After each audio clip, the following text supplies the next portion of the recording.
మన రాయలసీమ వాసులందరికీ నేను మాటిస్తున్నా, మీకోసం ఒక కూలీలాగా పనిచేయడానికి నేను సంసిద్ధంగా ఉన్నాను.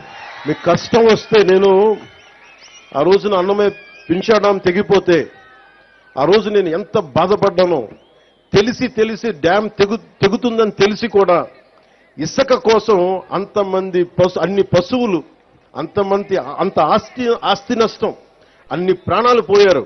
జస్ట్ ఇసుక కోసం తెలిసి కూడా ఇసుక తవ్వుకోవడం కోసం డ్యాము నిండిపోతుంది, తెగుతుంది, కట్ట తెగుతుందని కూడా వదిలేశారు. నాకు బాధ్యత, నాకు నిజంగా ఆ రోజున ఎంతమంది యువత వచ్చి బాధపడతా ఉంటే నాకు అనిపించింది, నిస్సహాయత అనిపించింది నాకు. అరే నా చేతిలో కనుక అధికారం ఉంటే ఏదన్నా చేసేవాడినే. నేనైతే ఒక పార్టీ నాయకుడిగా మాట్లాడగలను, వేదన పడగలను, పోరాటం చేయగలను, కానీ చేతిలో శక్తి లేదే అని నిజంగా ఆ రోజు నేను భగవంతుని ప్రార్థిస్తే ఆ ప్రార్థనే మీ వల్ల ఈరోజు నేను డిప్యూటీ సీఎంగా మీ ముందు నుంచున్నాను. ఈరోజు ఏదో నాకు